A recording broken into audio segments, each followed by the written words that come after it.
Som, teste. Boa noite, irmãos. Graça e paz. Nós vamos ter um momento de oração agora.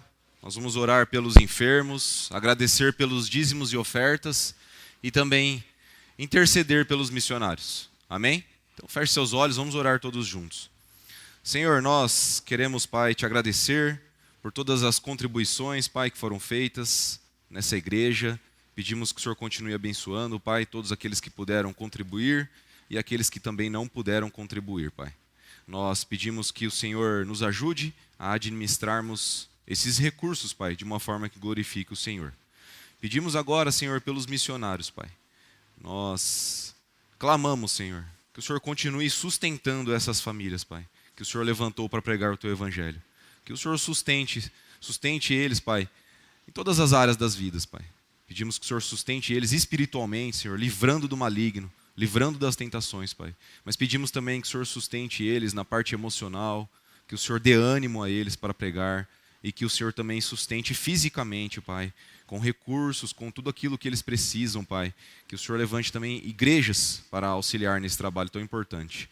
Nós pedimos por aqueles que estão enfermos, Pai, nos lembramos dos nossos irmãos, o Giovanni, a Cássia, o Benício, pedimos por essa família, que o Senhor restaure a saúde deles, Pai, que o Senhor continue guardando, e pedimos também por todas as outras pessoas que também se encontram enfermas, Pai, nesse momento. Nós estamos vivendo momentos difíceis da saúde novamente, muitas pessoas com gripes, resfriados, próprio Covid, Pai.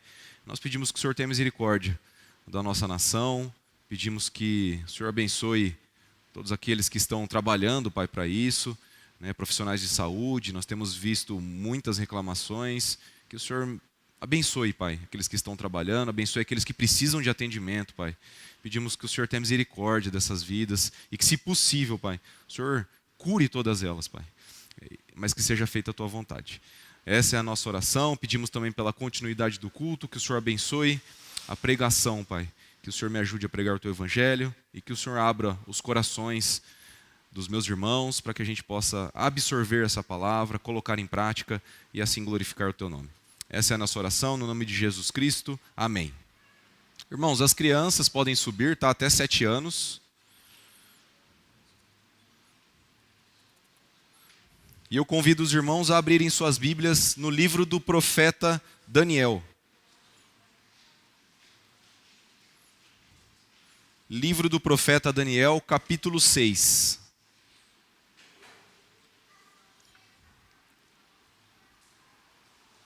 Nós vamos ler do verso 1 e até o verso 9.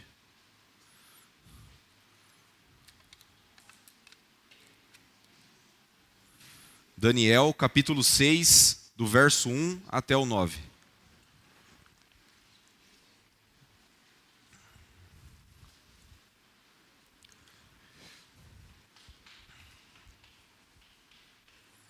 Profeta Daniel, capítulo 6, a partir do 1 até o 9, amém? Diz assim a palavra de Deus.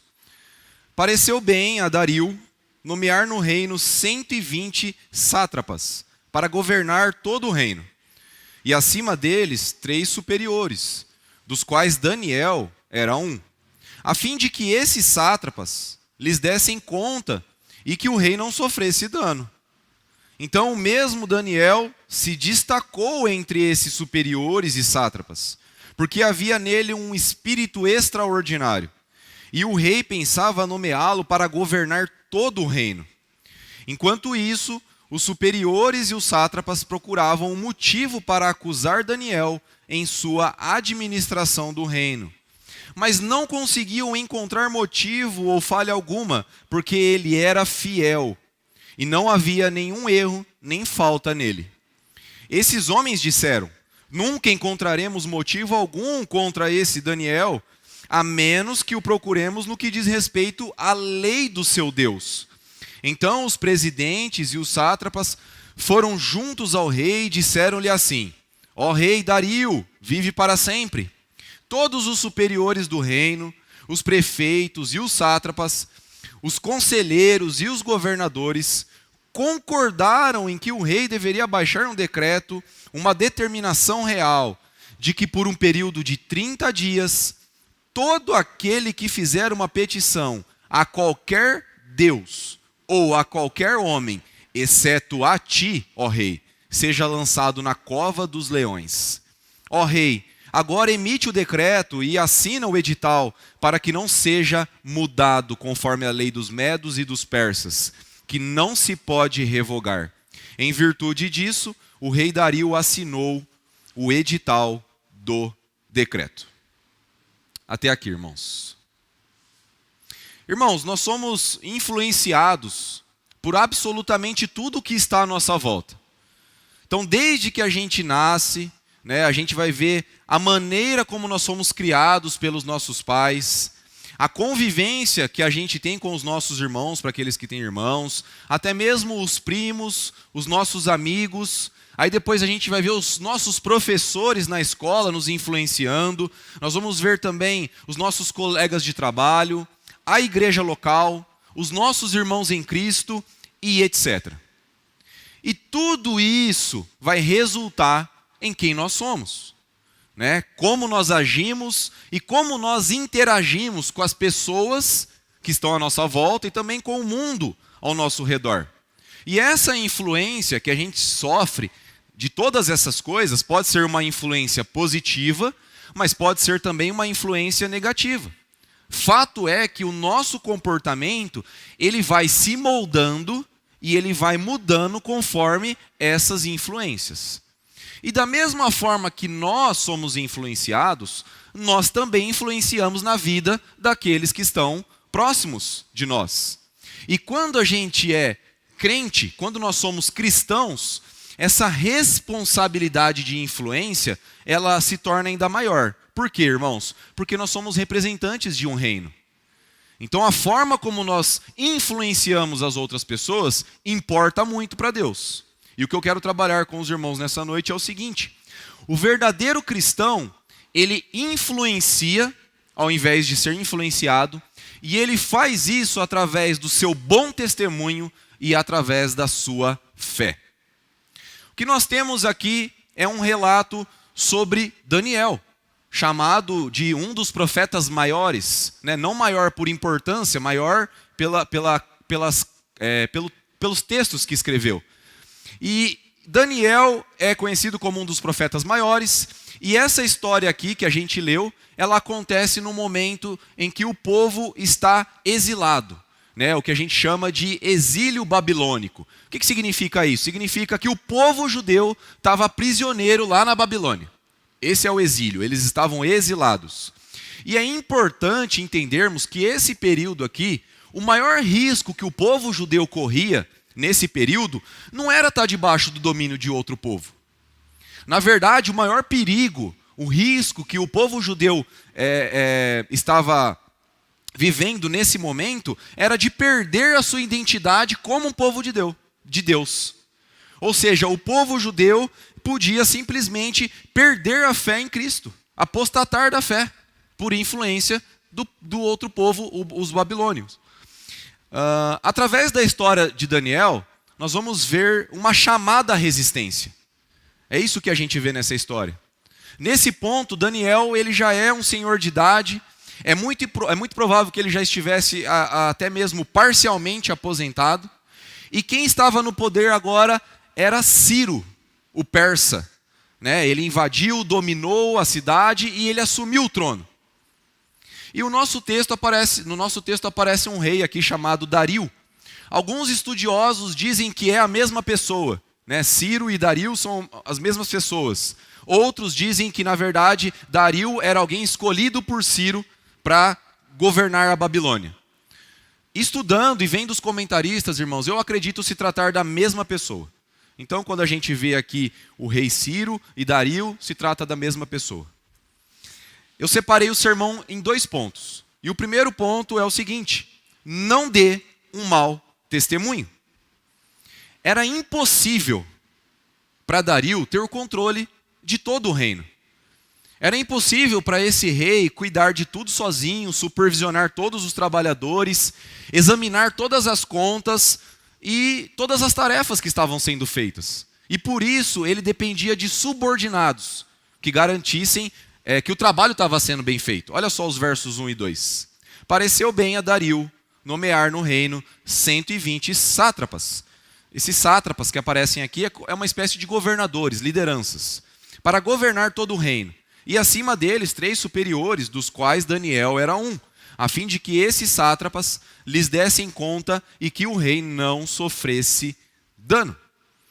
Dario, então, ele nomeia Daniel, por conta da sua honestidade, por conta da sua sabedoria, o que são chamadas aqui no verso 3 de espírito extraordinário. Daniel era um homem com um caráter exemplar. Ele era um homem de Deus, ele era honesto, ele era sábio, ele confiava no Senhor. Então Dario nomeia como um dos 3 administradores do seu reino. Esses 3 homens, eles deveriam cuidar de 120 líderes, os chamados sátrapas aqui, que governavam todas as províncias da Babilônia. O texto diz aqui que Daniel se destaca por causa da excelência do seu trabalho. Ele era um bom funcionário, tanto que Dario decide fazê-lo o maior entre os administradores. Então, Daniel, você vai ser o maior entre esses 3. E nós podemos entender que essa promoção que Daniel tem, é como se Daniel tivesse sido promovido, essa promoção ela incomodou muito os outros líderes. E aí a gente pode pensar, por que incomodou? Será que era por inveja? Talvez, irmãos, por inveja. Mas o principal motivo que a gente pode enxergar aqui é que com Daniel no comando, os esquemas de corrupção, eles não seriam admitidos. Então, o esqueminha ali desses líderes, corrupção, desvio de dinheiro, com Daniel ali, a presença de Daniel, isso não seria mais possível, porque Daniel era um homem correto. Então, esses homens começaram a fazer o quê? Eles começaram a procurar um motivo para acusar e para prejudicar Daniel. Olha só o verso 4. Enquanto isso, os superiores e os sátrapas procuravam um motivo para acusar Daniel em sua administração do reino, mas não conseguiam encontrar motivo ou falha alguma, porque ele era fiel e não havia nenhum erro nem falta nele. Irmãos, para mim é impossível ler esse texto, essa história, e não me lembrar do Sermão do Monte, em que Jesus, o próprio Cristo, ele diz que nós, os cristãos, somos o sal da terra. A história de Daniel nos remete a isso. E a comparação que Jesus faz entre o cristão e o sal é perfeita. Porque eu pergunto para os irmãos, o que acontece quando a gente coloca sal em qualquer comida? É o sal que dá sabor para o alimento ou o alimento que dá o sabor para o sal? É o sal que sempre dá o sabor para o alimento. O sabor que o sal tem é sempre predominante. Assim como a honestidade de Daniel prevaleceu aqui sobre a corrupção daquele governo. E eu quero que vocês pensem um pouco na nossa realidade. A igreja, nós, temos influenciado a sociedade, o mundo lá fora, ou a sociedade tem nos influenciado? Os cristãos estão influenciando ou os cristãos estão sendo influenciados? Daniel, ele se destaca aqui porque ele era diferente dos demais. Como a gente viu, ele possuía um espírito extraordinário, um caráter excelente. Porém, infelizmente, nos nossos dias, muitos daqueles que se dizem cristãos se parecem tanto com o mundo, se parecem tanto com aqueles que não são cristãos, que fica até difícil distinguir às vezes. A gente nem sabe quem é crente e quem não é crente. E nós podemos chamar isso de evangelicalismo moderno. E esse evangelho que é pregado nesse evangelicalismo moderno, ele oferece uma falsa esperança para o pecador. Uma falsa esperança, é um falso evangelho. Qual que é a mensagem que é pregada? Olha, você pode continuar vivendo em rebeldia contra Deus, pode continuar pecando, pode continuar desobedecendo, e ainda assim você herdará o reino dos céus, porque Jesus morreu por você. Essa é a mensagem que muitas igrejas têm pregado, mas é uma grande mentira. E esse falso evangelho, ele promete que vai livrar as pessoas do inferno. Essa mensagem, esse falso evangelho, promete que vai livrar as pessoas do inferno, mas não necessariamente vai libertar essas pessoas do pecado. Então olha só que evangelho esquisito. Não me parece com o evangelho da Bíblia. E qual que é o resultado disso? Nós vemos igrejas lotadas, cheias de pessoas que não nasceram de novo. Pessoas mortas, que não fazem parte do corpo de Cristo. Elas estão lá, mas não nasceram novamente. Não nasceram de novo. Não foram regeneradas. Essas pessoas chegam nas igrejas, elas se envolvem nas atividades da igreja local, elas estão presentes em todas as reuniões, nos eventos, e aí elas recebem o título de salvas. Ó, você está vindo aqui com a gente, tá, você é um salvo agora. Está tudo bem. Jesus morreu por você, e é isso. Então o que a gente tem nos nossos dias é uma geração de cristãos professos, ou seja, que professam a fé em Cristo. Ó, eu sou crente, eu creio em Cristo.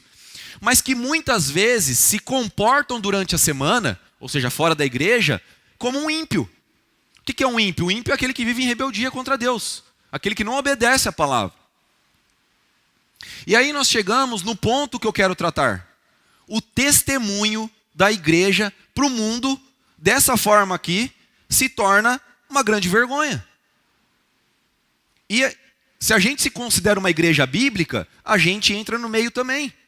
Porque o mundo lá fora não vai saber diferenciar uma igreja bíblica e uma igreja não bíblica. Eles vão falar os evangélicos, os cristãos. Está tudo no mesmo saco, como se fosse. E aí a gente vai ver que o nosso testemunho como igreja se torna uma vergonha. Muitas vezes nós somos motivos de piada. O comportamento de alguns que se dizem cristãos compromete toda a igreja. Todos nós vamos ser julgados por isso, por alguns comportamentos. Mas será que as pessoas que olham para as igrejas de forma geral e elas julgam, será que elas têm motivo? Será que elas estão fazendo isso sem motivo? Irmão, se a gente parar para ver, se eles acham que é uma vergonha, muitas vezes, alguns comportamentos, a gente tem que olhar, começar a olhar com um olhar crítico. E talvez entender que eles estejam com razão muitas vezes. Porque eles que estão lá fora, eles olham para dentro da igreja e muitas vezes eles vão enxergar imoralidade, eles vão enxergar corrupção, desonestidade, mentira, enganação, escândalos, pecados terríveis. E quando eu falo sobre olhar para dentro da igreja, não é olhar para aqui, dentro das quatro paredes, mas olhar para as nossas vidas. Olhar para aqueles que se dizem cristãos. Pô, aquele cara ali, ele vai na igreja. Nossa, mas ele está fazendo isso aí. Mas ele fala que é crente. E diante disso, diante de todo esse comportamento, toda essa situação, as pessoas lá de fora, os não crentes, eles podem ter duas reações pelo menos, diante disso. A primeira reação é a seguinte, eles podem pensar assim, olha, as pessoas da igreja que se dizem cristãs, elas vivem da mesma forma que as pessoas que não são da igreja. Não tem diferença nenhuma. Então qual que é o propósito? Por que eles se reúnem lá e ficam ouvindo pregações e se não tem diferença nenhuma, se vive da mesma forma? Qual que é o sentido de estar ali? Essa é a primeira reação. A segunda reação que as pessoas podem ter é o seguinte: nossa, eu sempre achei que era muito difícil seguir a Cristo. A gente vê durante a história pessoas que morreram por conta disso. Mas se for desse jeito aí, para continuar vivendo do mesmo jeito e ainda ter a vida eterna, eu vou querer. É vantagem. Eu faço parte de uma igreja, eu continuo, não tenho que abdicar de nada, não tenho que renunciar a nada e ainda eu vou ter a vida eterna? Pô, legal esse evangelho aí, essa mensagem eu quero, estou de acordo. E para mim, irmãos, essa segunda reação é a que mais tem acontecido. A mensagem do evangelho, ela nunca foi popular. Quando a gente lê a Bíblia, a gente vê o contrário. Quando um profeta, um evangelista, ele se levantava a pregar o evangelho, a reação de muitos era querer apedrejar ele e não bater palma. Quem pregava era apedrejado. Mas a grande questão que a gente vê é que nesses lugares, infelizmente, em muitos lugares, não tem evangelho. Esse é o problema. E eu falei sobre a dificuldade em distinguir, um cristão e um ímpio, mas isso acontece também com igrejas. A organização igreja. Às vezes a gente fica na dúvida, isso é uma igreja ou é uma casa de shows? Porque esse tipo de espiritualidade aqui, todo mundo quer. A semana inteira a gente vive de qualquer jeito. Aí no domingo a gente vai lá no culto e ainda a gente ouve que está tudo bem. Né? O pregador ele vai dizer assim, ó, Jesus te ama do jeito que você é. E pode continuar assim, ele te entende. Ele entende suas lutas, não precisa mudar. Ele morreu por você. Qual que é o grande problema dessa mensagem, meus irmãos? O problema não é agora. O problema, na verdade, nem é o julgamento dos de fora. A gente tem que dar um bom testemunho, um bom exemplo, mas o grande problema não é esse. O grande problema, irmãos, é fazer parte de uma multidão que lá no dia da volta de Cristo vai ouvir o seguinte, Mateus capítulo 7, verso 23. E eu quero que vocês imaginem, irmãos, essa cena. São pessoas que acreditam que fazem parte da igreja. Não, mas eu ia todo domingo, doava a cesta básica, eu participava dos eventos, fazia parte da célula. E muitas dessas pessoas, uma multidão, vai chegar no dia da volta de Cristo e Cristo vai dizer o seguinte, nunca vos conheci. Afastai-vos de mim, vós que praticais o mal.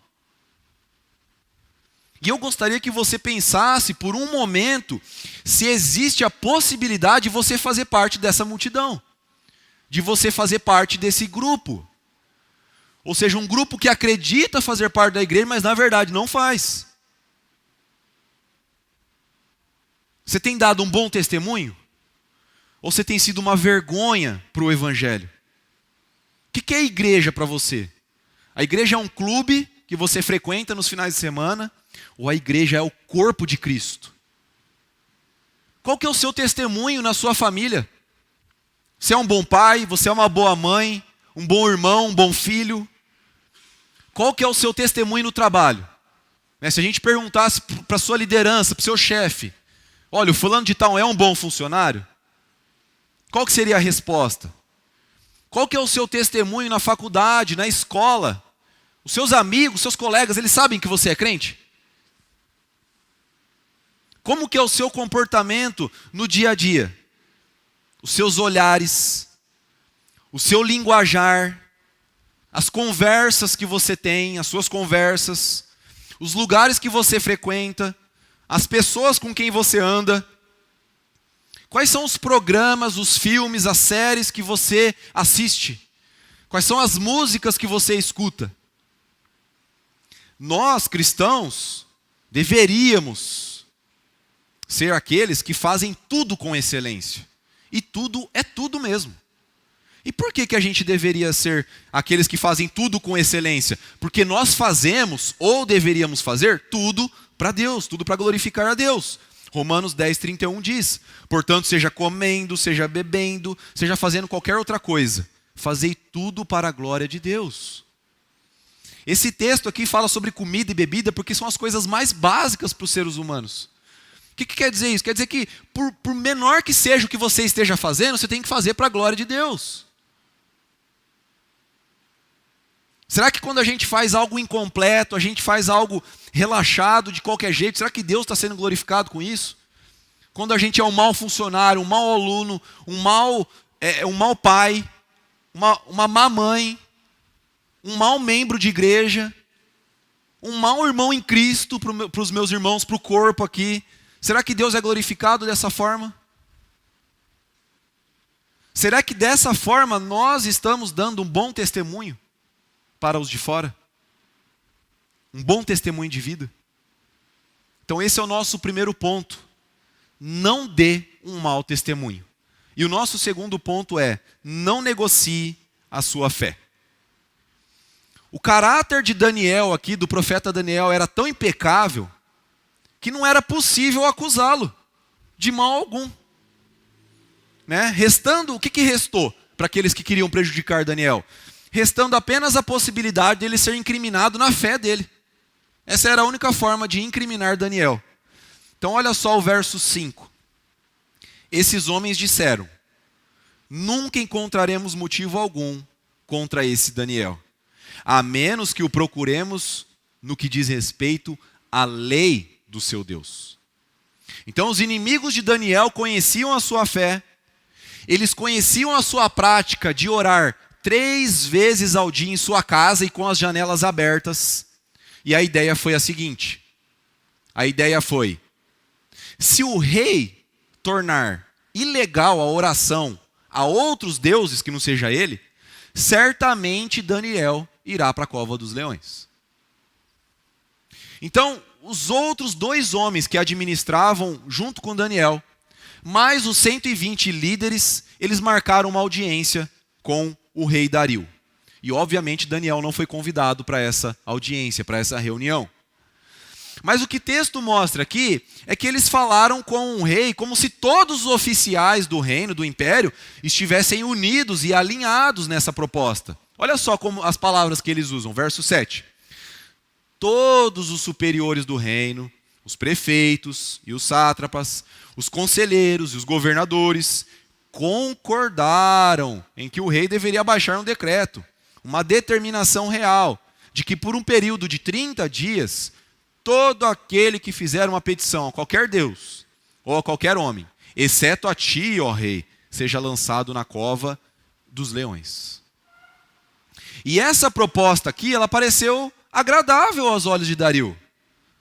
Ele iria engrandecer o seu nome, ele iria fortalecer a sua imagem como uma divindade.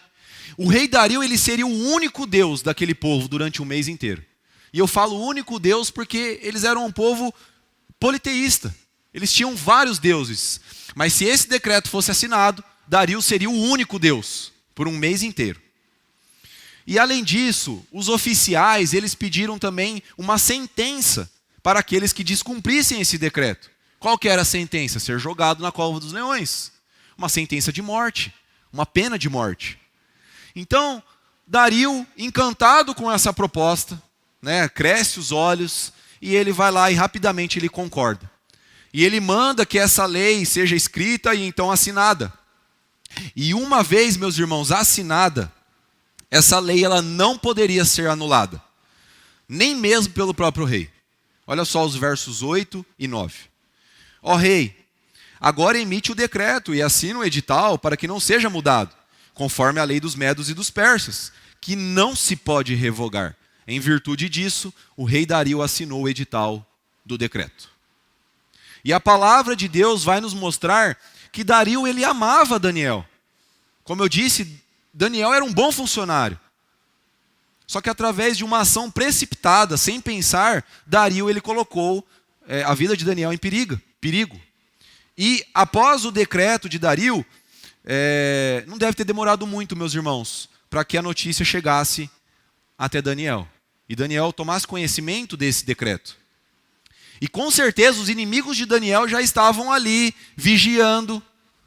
E se nós não conhecêssemos o final da história, eu creio que a maioria aqui conhece, nós poderíamos imaginar as possíveis reações de Daniel ao saber que a sua vida estava em jogo. E que para não morrer, ele teria que negociar a sua fé. Ó Daniel, você está acostumado a orar 3 vezes ao seu Deus, com a janela aberta, no seu quarto. Só que assim, se você orar agora, durante esse mês, é pena de morte. E a gente pode pensar como que Daniel, ele reagiu diante disso. Vamos ver o que de fato ele fez. Agora a gente vai ver o verso 10 e o 11 do mesmo capítulo. Quando Daniel soube que o edital estava assinado, olha só o que Daniel fez. Entrou em casa, no seu quarto, em cima, onde estavam abertas as janelas que davam para o lado de Jerusalém, e como antes costumava fazer 3 vezes ao dia, ajoelhou-se, orou e deu graças diante do seu Deus. Então aqueles homens foram juntos e encontraram Daniel orando e suplicando diante do seu Deus. E aí a gente pode se perguntar, por que Daniel ele tinha que orar com as janelas abertas? Por que ele tinha que orar em direção a Jerusalém? Por que diante desse decreto, Daniel não podia orar no seu quarto, em outro lugar, escondido? Irmãos, quando Daniel orava dessa forma, ele estava confiando em uma promessa bíblica. E nós vamos entender isso depois. Mas fato, irmãos, que Daniel fazia dessa forma, porque ele era um homem temente a Deus. Ele confiava nas promessas do Senhor. E Daniel foi fiel, corajoso, e ele não negociou a sua fé. Ele ficou sabendo do decreto e ele foi orar. O que isso nos ensina? Nós vivemos num país que ainda nós possuímos liberdade religiosa. Por enquanto, pelo menos. E eu creio que nenhum de nós aqui, eu posso estar enganado, mas nenhum de nós aqui enfrentou uma situação parecida com a de Daniel. De ser proibido de orar, por exemplo. Provavelmente nenhum de nós teve que negociar a fé, né, correndo o risco de ser morto. Eu creio que nenhum de nós passou por uma situação assim, mas o que esse texto tem para nos ensinar? Apesar de você nunca ter sido ameaçado de ser jogado numa cova com leões, certamente você e eu já negociamos a nossa fé. Se no ponto anterior a gente viu que muitos cristãos eles têm dado mau testemunho, aqui nós vamos ver que isso acontece geralmente porque nós desobedecemos a Deus por causa do medo de sofrer ou de não ser aceito. Negociar a nossa fé tem a ver com não ser fiel aos princípios e aos valores cristãos. Ou seja, quando que a gente negocia a nossa fé? Quando a gente desobedece. Quando a gente não é fiel aos valores cristãos, aos valores do cristianismo, aos ensinamentos de Jesus Cristo. E a gente desobedece diante de determinadas situações. Negociar a nossa fé é relativizar aquilo que Deus espera de nós. Por exemplo, Deus, Ele criou a família da seguinte forma: um homem, uma mulher e os seus filhos. Essa, para nós, é uma verdade absoluta. Só que para a nossa sociedade, não. Para a nossa sociedade, é relativo. Nossa sociedade vai dizer assim, existem vários tipos de famílias. Então as famílias podem ser 2 mulheres, podem ser 2 homens, pode ser um ser humano e um animal. A gente tem visto aí, pessoa casando com cachorro. A sociedade vai dizer que é relativo. Não é uma verdade absoluta. E esse é um exemplo. Mas a partir do momento que a gente começa a aceitar essas ideias, a gente aceita, concorda, ou a gente omite o nosso posicionamento por medo ou por rejeição das pessoas, ou até por medo das consequências, nós estamos negociando a nossa fé. Nós estamos relativizando aquilo que é uma verdade absoluta para Deus. A família não é uma invenção da sociedade. Quem criou a família foi Deus. E se foi Ele que criou, é do jeito que Ele quer. É do jeito que Ele estabeleceu. Quer ver uma grande evidência de que essa ideia ela já está presente em muitas igrejas? Irmãos, muitas igrejas têm se questionado, ou até mesmo existe, não está presente ali a disciplina eclesiástica. Muitas igrejas acreditam que os membros não devem ser disciplinados. Ou seja, a gente não precisa disciplinar um membro que está pecando de forma deliberada. Se ele quer viver dessa forma, se ele entende que isso é o melhor para ele, a gente tem que respeitar. Esse é o relativismo. Não, mas está escrito na Bíblia aqui que não pode, que a gente tem que disciplinar. Não, mas a Bíblia, um livro de mais de 2000 anos, não é bem assim, as coisas mudaram. Só que negociar a fé, meus irmãos, nem sempre vai envolver questões tão complexas, como a questão do casamento. Negociar a fé, muitas vezes, para nós, irmãos, é mentir para vender alguma coisa. Ou omitir alguma informação para vender algo. Eu tenho um carro aqui, ele está batendo um pouquinho, mas vou colocar um óleo mais grosso nele e vou passar para frente. É negociar a fé. Negociar a fé é sonegar impostos. É baixar filmes na internet, ou músicas que não foram autorizados. É colar na prova, para quem estuda. É ir no médico só para pegar atestado, como a gente tem visto agora, com essa alta de gripes, resfriados, o Covid, outras variantes. Aí a pessoa entra na sala do médico, começa até a arrastar o pé, para forçar um atestado. Se não for pela gripe, vai ser por estar mancando, por alguma coisa. Um atestado eu vou arrancar desse cara. Daniel, ele não precisava ser lançado na cova dos leões, meus irmãos. Ele podia ter feito um acordo com os outros líderes. Ele podia ter chegado para os outros líderes e falado assim, olha, eu vou fazer uma vista grossa. Eu vou ficar aqui no meu canto, vou fazer o meu trabalho, vocês aí continuam com o esquema de vocês, e eu não me intrometo e está tudo certo. Só que nem essa proposta ele recebeu, porque os homens já sabiam, os outros líderes sabiam que Daniel, ele jamais faria isso. Nós cristãos, nós não podemos nos conformar com esse mundo, ou seja, a gente não pode tomar a forma desse mundo. Assim como Daniel, nós devemos ser diferentes. Nós não podemos pensar da mesma forma, nós não podemos agir do mesmo jeito, nós não podemos amar as mesmas coisas. Eu não estou dizendo que você deve se isolar do mundo. Não é isso, pelo contrário, você deve ser uma testemunha de Cristo para o mundo. Mas irmãos, como que a gente vai fazer isso? Como que a gente vai testemunhar Cristo sendo influenciado ao invés de influenciar? Como que a gente vai ser uma testemunha de Jesus, sendo que a gente está todo o tempo sendo influenciado pela sociedade, pela cultura, e a todo tempo a gente está negociando a nossa fé, abrindo mão dos nossos princípios, por medo de não ser aceito às vezes. Eu sou contra isso, já aprendi lá na igreja que é errado, mas se eu falar aqui nessa roda de conversa aqui, vixe, vai dar ruim. E eu não estou dizendo que nós, como cristãos, a gente tem que ficar procurando debate com as outras pessoas, sabe? Querendo impor a nossa verdade. Mas se for solicitada a nossa opinião, o nosso entendimento, a gente tem que se posicionar. Pô, você viu lá, tal, família agora, né? O fulano casou com um boneco, com um cachorro, o que você acha disso aí? Pô, se perguntar para mim, eu vou falar, cara, para mim isso é uma loucura. E Deus não aprova isso. É isso que eu entendo. Não é ficar tretando na internet, né? Como dizem, mas a gente tem que saber se posicionar. E a gente não pode ter medo.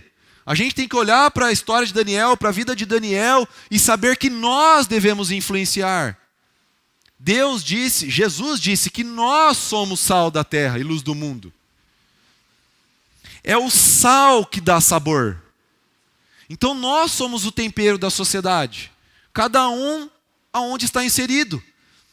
Na empresa que está inserido, na faculdade, na escola. Nós devemos influenciar as pessoas. Irmãos, a gente tem que ser influenciador mesmo de uma forma que, por exemplo, as pessoas, elas têm, é um exemplo, mas as pessoas têm que se sentir incomodadas, por exemplo, de ficar falando palavrão, contando piada perto da gente. As pessoas não podem sentir à vontade. Porque se elas sentem à vontade para falar determinadas coisas para nós, talvez o problema nem esteja nelas. O problema está na gente que não se comporta como crente. Ai, que absurdo que ele falou isso perto de mim. Mas como que você se posiciona? Você dá risada de piada indecente, a pessoa vai continuar contando para você. Nós somos o sal. Nós damos sabor. Nós somos luz. Se você tem uma lâmpada em um cômodo, você acende essa lâmpada, ela ilumina o cômodo inteiro. É a mesma coisa, gente. Você pode pensar, pô, mas eu estou em desvantagem, Maurício. Na minha família não tem nenhum crente. Na faculdade lá é tudo louco, os caras. Eu sou apenas um, como que eu vou influenciar eles? Você vai influenciar, através do poder do Espírito Santo. Dando bom testemunho, sendo fiel a Deus, obedecendo. Você tem sido fiel, meu irmão, minha irmã? Ou você tem negociado a sua fé? Como eu disse, negociar a fé não é negar a Jesus Cristo, como muitas vezes a gente pensa, uma situação extrema. Negociar a fé é desobedecer no dia a dia. É abrir mão da vontade do Senhor para ser aceito, para nos livrarmos de algum tipo de consequência.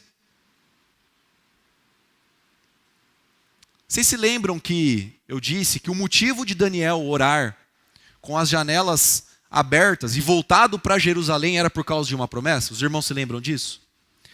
A gente vai ver que em 1 Reis, no capítulo 8, o rei Salomão, após ele ter feito uma dedicação ao que a gente conhece como Templo de Salomão, ou seja, o Templo de Salomão tinha acabado de ser construído, então Salomão ele faz uma dedicação, então o rei Salomão ele ora a Deus. E nessa oração que Salomão faz, ele diz que se o povo fosse levado cativo por seus inimigos, que é a situação de Daniel, porque eles estavam cativos na Babilônia.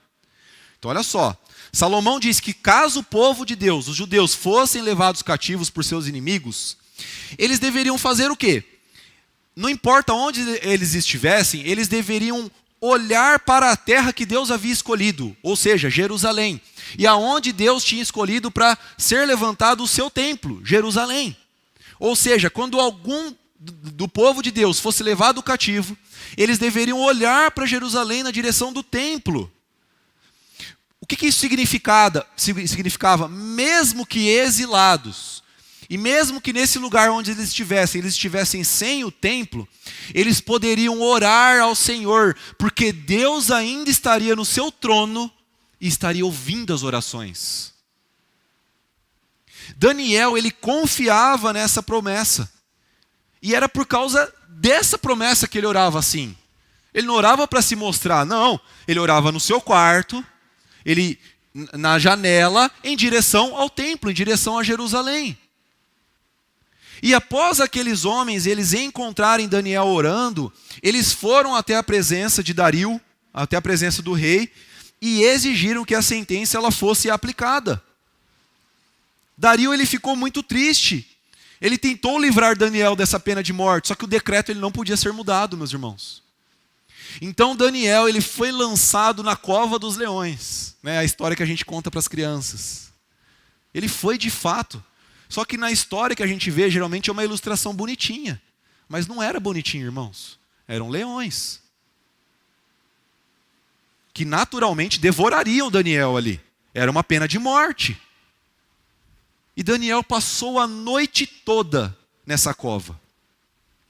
E pela manhã, quando o rei ele volta na cova, Daniel estava vivo. Sem nenhum arranhão. Porque Deus havia enviado o seu anjo, que fechou as bocas dos leões e livrou Daniel da morte. E ao ler esse texto, e é o que muitas pessoas fazem, as pessoas podem ter o entendimento do seguinte, aquele que é fiel a Deus sempre vai ser livrado das provações. Não é isso, meus irmãos. Porque nós temos muitos homens e mulheres que foram fiéis até o fim, e foram perseguidos, e foram mortos. Não é isso que o texto está dizendo. Qual que é a promessa que a gente encontra então aqui diante da história de Daniel? Olha só, no Antigo Testamento a gente vê que o povo de Israel, enquanto eles estavam no deserto, eles tinham o tabernáculo. O que era esse tabernáculo? O tabernáculo era um templo móvel, uma tenda móvel. E esse tabernáculo, eles encontravam ali a presença de Deus. A presença de Deus estava ali. Daniel, ele fazia suas orações voltado para Jerusalém, aonde havia sido construído o templo de Salomão, que também representava o quê? A presença de Deus. E aí eu pergunto, e nós, irmãos? Para onde que a gente olha? Para o tabernáculo? Para o templo? Não, irmãos, para nenhuma dessas coisas. E por que não? Olha só o que o Evangelho de João, capítulo 1, verso 14 diz. O verbo se fez carne. E tabernaculou é o termo usado entre nós, que significa habitou entre nós. Então olha só, o povo de Israel, tabernáculo, presença de Deus. Daniel olhava para o templo, presença de Deus. E nós olhamos para onde? Cristo, ele se esvaziou, ele se humilhou, ele se fez homem, ele se fez servo, ele obedeceu e ele morreu naquela cruz. E por que isso foi necessário? Irmãos, isso foi necessário porque nós também estávamos numa cova. Todos nós aqui estávamos condenados à morte também. Só que Deus, ele não enviou um anjo, ele enviou o seu próprio filho para nos salvar, para nos resgatar. E por isso hoje, assim como Daniel se voltava para Jerusalém, você pode se voltar para Cristo e para a sua cruz. Porque é lá que você encontra a promessa de salvação, a promessa de vida eterna. Um dia, meus irmãos, todos aqueles que verdadeiramente creram estarão em um único lugar e habitando com o próprio Deus. Olha só esse texto, Apocalipse capítulo 21, do verso 1 até o 4. Então vi um novo céu e uma nova terra, pois o primeiro céu e a primeira terra já se foram, e o mar já não existe. Vi a cidade santa, a nova Jerusalém, que descia do céu da parte de Deus, enfeitada como uma noiva preparada para o seu noivo. E ouvi uma forte voz que vinha do trono e dizia: o tabernáculo de Deus está entre os homens, pois habitará com eles. Eles serão o seu povo, e Deus mesmo estará com eles. Ele lhes enxugará dos olhos toda lágrima, e não haverá mais morte, nem pranto, nem lamento, nem dor, porque as primeiras coisas já passaram. Essa é a promessa para nós, meus irmãos. Um dia nós habitaremos com o próprio Cristo, e Ele nos enxugará as nossas lágrimas. Se você já creu em Cristo, eu gostaria que você fizesse uma autoanálise nesse momento. Qual que tem sido o seu testemunho de vida? Como que a sua fé, ela tem influenciado as pessoas que estão próximas de você? Se você tem sido influenciado ao invés de influenciar, se você tem dado um mau testemunho, se você tem negociado a sua fé, você tem desobedecido a Deus. Peça perdão a Ele nessa noite. Se comprometa a mudar, se comprometa a glorificar a Deus através do seu viver. Se você ainda não creu em Cristo, quando eu falei sobre aquela visão da multidão que será desprezada por Jesus, se você acha que você se encontra nesse grupo, você está numa cova de leões, realmente. E você não está condenado somente à morte, mas à condenação eterna. Quem está sem Cristo está condenado. Porém, existe uma esperança para você. E o meu convite nessa noite não é para que você olhe para um tabernáculo ou para um templo, mas que você olhe para Jesus Cristo. Porque nele você encontrará salvação. Creia, se arrependa de seus pecados e confie na promessa do Senhor. Amém? Vamos orar? Senhor, nós te agradecemos, Pai, por Jesus Cristo.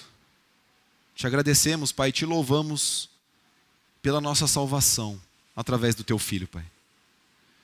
Agradecemos porque nós estávamos mortos e o Senhor nos resgatou. O Senhor nos trouxe a vida. E o Senhor tem coisas maravilhosas reservadas para nós, Pai. O Senhor nos promete uma vida eterna. O Senhor nos promete a nova Jerusalém. O Senhor nos prometeu, Pai, o Teu próprio Filho habitando entre nós. Que essa possa ser a nossa esperança, Senhor. Nós pedimos também, Senhor, que o Senhor nos perdoe por muitas vezes sermos influenciados pela cultura, pela sociedade, pelo mundo, Pai, e não fazermos o nosso papel como sal da terra e luz do mundo.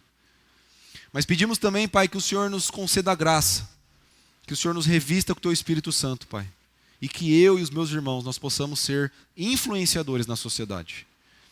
Que as pessoas possam olhar para nós, Pai, e ver a Tua obra de salvação em nossas vidas, a Tua obra de santificação. Que nós possamos ver em Daniel um exemplo, Pai. Que as pessoas possam enxergar em nós algo de diferente. Porque nós somos diferentes. Nós somos resgatados das trevas, Pai. Então que nós possamos, Senhor, dar um bom testemunho na sociedade que estamos inseridos.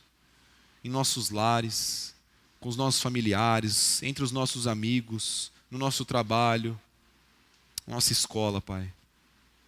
Que o Senhor nos ajude a cumprir essa tarefa de ser sal e luz. Que o Senhor nos leve em segurança para casa, Pai. Que o Senhor nos dê uma semana abençoada. E é no nome de Jesus Cristo que nós pedimos e agradecemos. Amém. Vamos nos colocar em pé, vamos terminar louvando ao Senhor. Que Deus abençoe os irmãos.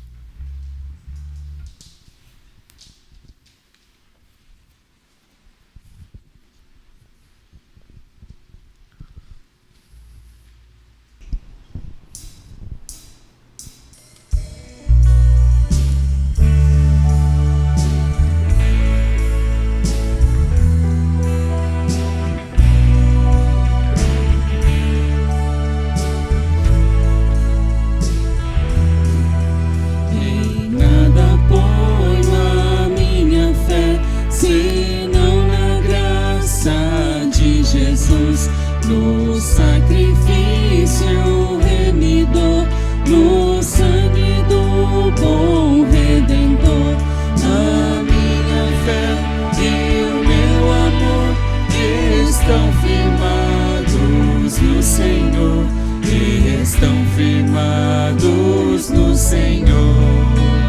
Que a nossa fé, o nosso amor e o nosso testemunho sejam firmados no Senhor, amém?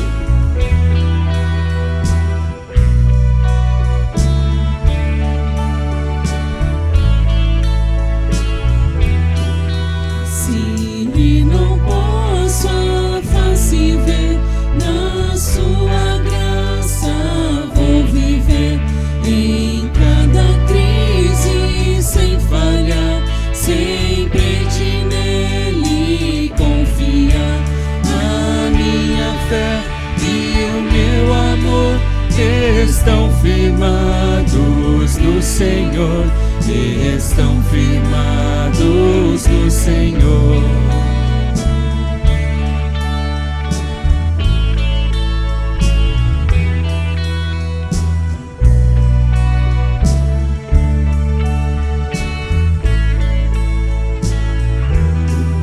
Seu juramento é muito leal, abriga-me no temporal, ao vir secar minha tentação, é Cristo a minha salvação.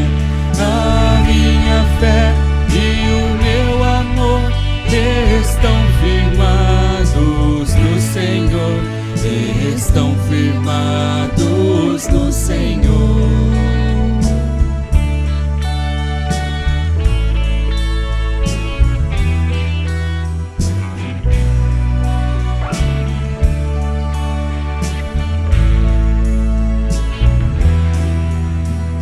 Assim que o seu clarim soar, irei com ele me encontrar e gozarei da redenção com todos que no céu estão. A minha fé e o meu amor estão firmados no Senhor, estão firmados no Senhor.